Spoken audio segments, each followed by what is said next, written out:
Welcome to Writing Series 1, Lesson 2. In this lesson, you will learn how to write a narrative essay, which can come in the form of a personal recount, a narrative, or a descriptive.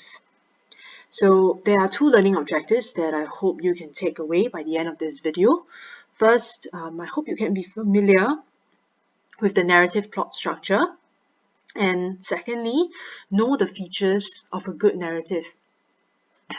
What makes a good story? And what can make your story come alive? Okay, I will show you a sample essay, walk you through it, and try to draw out some of the learning points from it. Now, if you take a look at this plot curve, you may or may not have seen it, but this is a typical pattern that most stories take. I say most stories because not all stories will use this structure. Okay, but this is a good starting point, a good guide. We first start with the orientation. This is where the characters and the setting are introduced. And then what follows is the problem or the conflict that sparks off the character's journey. Alright, and this journey is not going to be a smooth sailing one, right? That's the point of a story. Okay, and what follows this problem is the different obstacles or crises that the character faces. Okay, and they build on each other such that it leads to the climax, the most exciting part of the story. So what is making the character's situation or journey so difficult must be depicted in the rising action so that it pushes the story to the highest point here. And this is when the character is presented with a dilemma. How will he or she react? What is his or her fate going to be? Alright, and so after we get over the hill, so to speak, we come to the falling action. And this is where the story gradually, I repeat, gradually comes to a close. Alright, sometimes we neglect to close the story well because either we have no time or we don't think carefully enough about how the story can come to a nice ending. But it's pretty important as well. Okay, so we come to the resolution, the end of the story. What is the implication for the character or the characters related to the protagonist? What is the implication for us, the reader, when we read the story? What effect does it have on us?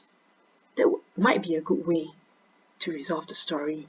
In the essay that you will see, okay, I will show you how the writer actually cleverly closes the story and draws applications for the reader. So let's look at this sample essay.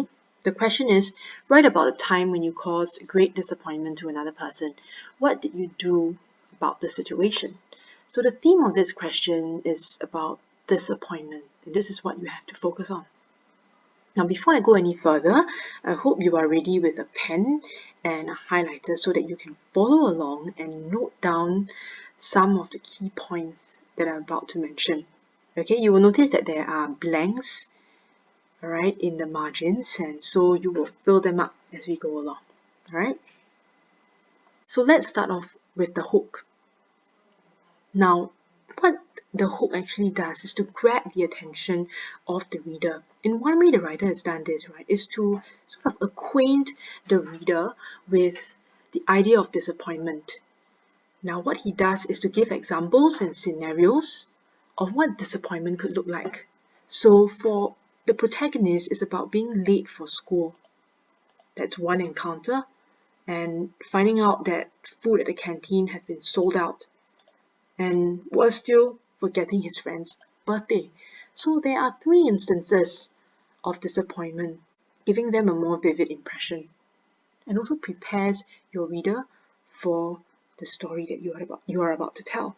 Again, this is what he does in the next paragraph, where he transits from a general experience of disappointment to a particularly embarrassing situation or incident, okay, that he is pretty ashamed about, when he says, I feel a flush of agitation and my cheeks flush with shame.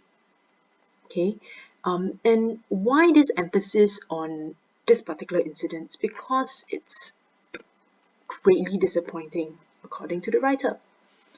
Okay, and so begins the story, the orientation, where he introduces grandma, mum, and me.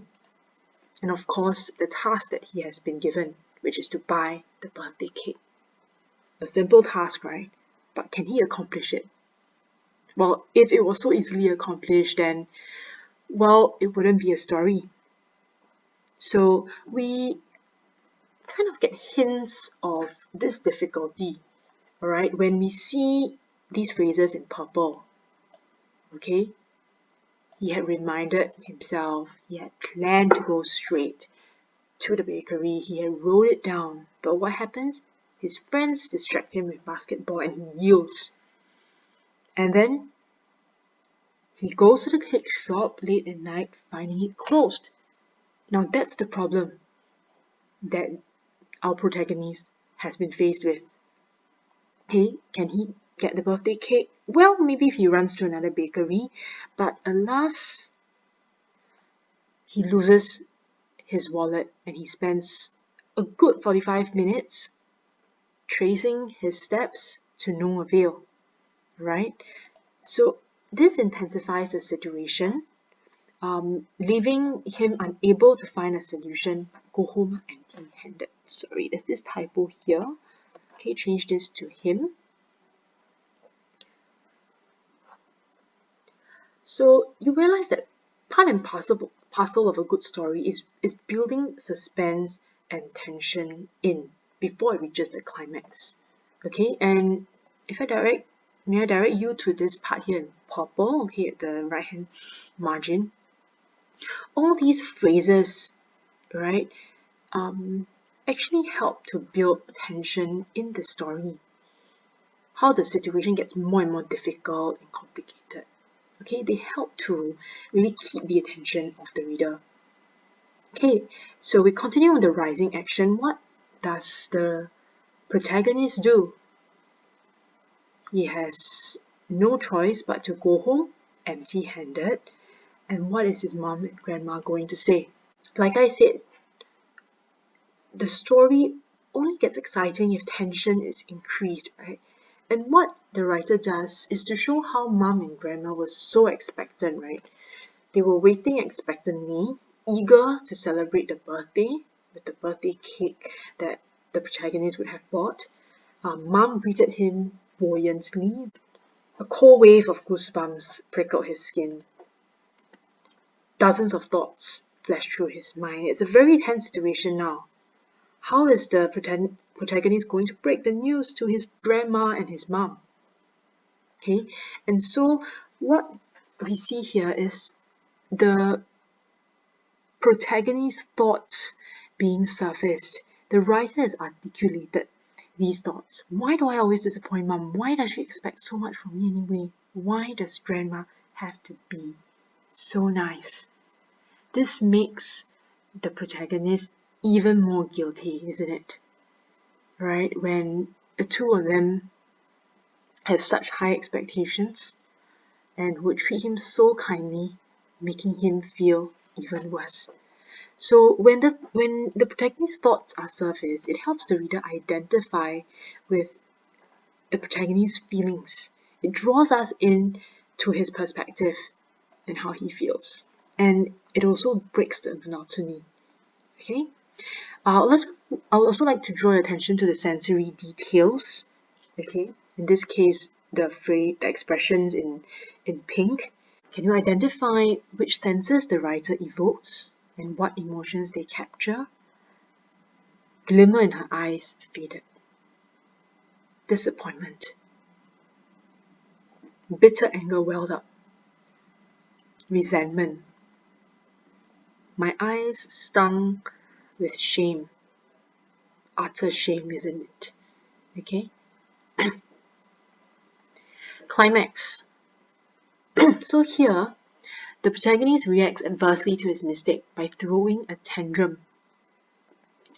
He says, I'm not hungry. Birthdays are lame. Would you expect this reaction from him?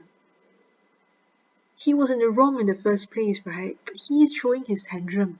And this is where it reaches the highest point of the story, right? How does the protagonist choose to react? He storms into his room, slamming the door shut, overwhelmed by resentment and shame,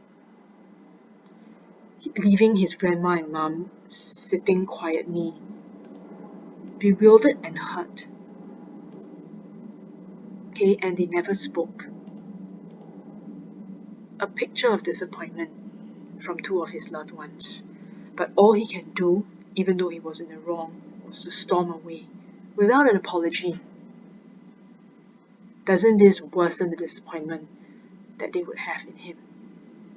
He didn't try to make amends, he only flared up at them. So by inserting this dialogue, it actually shows you the character, right? The attitude of the protagonist. It doesn't tell you what he's like, but it shows you that he was not remorseful. And it's pretty dramatic, right? It's a short 2 sentences, making it all the more poignant. Now, after the climax, okay, we come to the falling action. And thankfully that the story doesn't end on a sour note, because in the falling action, we see that the protagonist actually reflects on his actions and tries to make amends. He prepares grandma and mom oatmeal for breakfast as a habit. He also tries to manage his emotions. He learns from his mistakes. Okay, and that's how he tries to salvage the situation, which is an encouraging thing. Okay, we all like happy endings, so in a way, this is how the writer tries to get around the situation. If he doesn't react rightly the first time, then how does he try to turn the situation around? And the story still does not end, because the writer chooses to conclude by sort of extracting important lessons for his reader, right? He shows in the resolution that there is a learning point. I do not want to define my life by disappointment. How can he turn a bad situation for good? Here, the protagonist says that he tries to make amends by giving Harish a belated birthday card, um, being drenched but finding a way to get himself to a dry place. So he doesn't stop at where the story is. He tries to pick out important lessons that can apply to the reader as well. This could be a call to readers to inspire similar actions in them. And this is how your story can actually create a deeper impact on your readers when you show them that, hey, this is not just my story. This is a story that could reflect your experience in life. But if you happen to make a mistake, all is not lost. Are you able to make the right choice? Are you courageous enough to make amends and salvage the situation?